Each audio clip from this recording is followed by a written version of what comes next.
Hi friends, today I am going to Elerithattu. വേറെ government കോളേജിൽ കിട്ടുവാണെങ്കിൽ ടിസിയും സിസി മണിക്കാനാണ് കേട്ടോ ഞാൻ പോകുന്നത്. പിന്നെ ഇതാണ് കേട്ടോ നീലേശ്വരിയിലെ ചീമേനി തുറന്ന ജയിൽ ഭക്ഷണ വിൽപ്പന കേന്ദ്രം. പിന്നെ ഇവിടെ കുറച്ച് വില കുറവിൽ തന്നെ നമുക്ക് ഫുഡെല്ലാം കിട്ടും ട്ടാ. പിന്നെ വേണ്ടവർ ഇവിടെ വന്നിട്ട് വാങ്ങിക്കുക കേട്ടാ. പിന്നെ ഫുഡിന്റെ റേറ്റ് എല്ലാം അതിന്റെ ഉള്ളിൽ തന്നെ എഴുതിട്ട് ഒട്ടിച്ചിട്ടുണ്ട്. എനിക്ക് 2 മണിക്കൂറാണ് കേട്ടോ എളരിത്തട്ടിലേക്ക് എത്താൻ. അതുകൊണ്ട് ഞാൻ ചക്കളയിൽ ഓൾറെഡി മേടിച്ചിട്ടുണ്ടായി. ഞാൻ ഈ ഫിലിം നോക്കാൻ തുടങ്ങിയിട്ടാ. അങ്ങനെ കുറെ ബസ്സിൽ ഇതിന് ലാസ്റ്റ് എളരിലേക്ക് എത്തി. എളരിത്തട്ടിലേക്ക് ലാസ്റ്റത്തെ ദിവസം വരുന്നോണ്ട് തന്നെ നല്ല വിഷമം ഉണ്ട് കേട്ടോ. അങ്ങനെ ഞാനും നേരെ കോളേജിന്റെ ഉള്ളിലേക്ക് കയറിട്ടോ. പിന്നെ അവിടെ ഫോമെല്ലാം ഫില്ലാക്കാനുണ്ടായി. അപ്പൊ അയ്യ അങ്ങോട്ടും ഇങ്ങോട്ടും വെറുതെ നടക്കുന്നതാണ് കേട്ടോ ഇപ്പൊ കാണുന്നത്. പിന്നെ ഞാൻ നേരെ ഓഫീസിലേക്ക് പോയിട്ടോ. പിന്നെ ഓഫീസിലേക്ക് എത്തിയല്ലേ ആളെ അബ്ദുൾ റഷീദ് സാർ പറയുന്നുണ്ടായി, നീ അവിടെ വ്ളോഗ് ചെയ്യുന്ന ചെക്ക് എന്ന് പറഞ്ഞിട്ട്. പിന്നെ ഇതെല്ലാം കേൾക്കുമ്പോൾ നല്ല സന്തോഷമുണ്ട്, പിന്നെ സങ്കടം ഉണ്ട് ഇരുന്ന് പോകുന്നോണ്ട് തന്നെ. പിന്നെ ഇരുന്ന് പോയല്ലേ പറ്റൂ.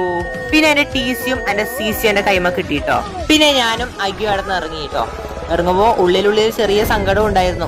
പിന്നെ എളരിത്തട്ട് ഗവൺമെന്റ് കോളേജിലൂടെ അപ്പൊ ബൈ. പിന്നെ ഞാൻ ഈ കോളേജിൽ ചേരാൻ വരുമ്പോൾ എന്റെ ഒരു ഡൗട്ട് ആയിരുന്നു കേട്ടോ, ഈ റബ്ബർ മരം ചിരണ്ടയിൽ പാല് കിട്ടുമെന്ന്. അതിൽ നിന്ന് എന്തായാലും നമുക്ക് കിട്ടിയില്ല. അതുകൊണ്ട് ആ ശ്രമം ഞാൻ ആടെ ഉപേക്ഷിച്ചു. പിന്നെ കോളേജിന്റെ അടുത്തുള്ളൊരു ഹോട്ടലിൽ തന്നെ ബിരിയാണിയും കഴിച്ചു കേട്ടോ. പിന്നെ നമ്മൾ 2:45 ബസ് വന്നു കേട്ടോ. ഇത് എളരിത്തട്ടുന്ന് ഡയറക്റ്റ് കാഞ്ഞങ്ങാടേക്ക് ആയതുകൊണ്ട് തന്നെ വലിയ സീനും ഉണ്ടായിട്ട് ആകെ ബസ്സിൽ കയറിയില്ലേ ഫോൺ നോക്കാൻ തുടങ്ങും ട്ടാ. അത് റീൽസ് ആയാലും നോക്കും, ഫിലിം ആയാലും നോക്കും കേട്ടോ. നമുക്ക് കുറച്ച് നോക്കുമ്പോൾ തന്നെ ഛർദ്ദിക്കാൻ പറ്റുന്നതുകൊണ്ട് ഞാൻ നോക്കലേ ഇല്ല. അങ്ങനെ കാഞ്ഞങ്ങാട് എത്തിട്ടോ. കാഞ്ഞങ്ങാട് നിന്ന് ഷോർട്സും മണിക്കാനുണ്ടായി. അങ്ങനെ കാഞ്ഞങ്ങാട് ഷോർട്സും അതെല്ലാം വാങ്ങിച്ചിട്ട് നമ്മൾ നേരെ ബിഗ് ബണ്ണിലേക്ക് വിട്ടു. ഇവിടുന്ന് ഞാൻ പേസ്ട്രി ഓർഡർ ആക്കിട്ടോ. ഞാൻ റെഡ് വെൽവെറ്റും ഓൻ ബ്ലാക്ക് ഫോറസ്റ്റും. അത്യാവശ്യം ടേസ്റ്റ് ഉണ്ടായിരുന്നു, ഇല്ല പറയാൻ പറ്റൂല.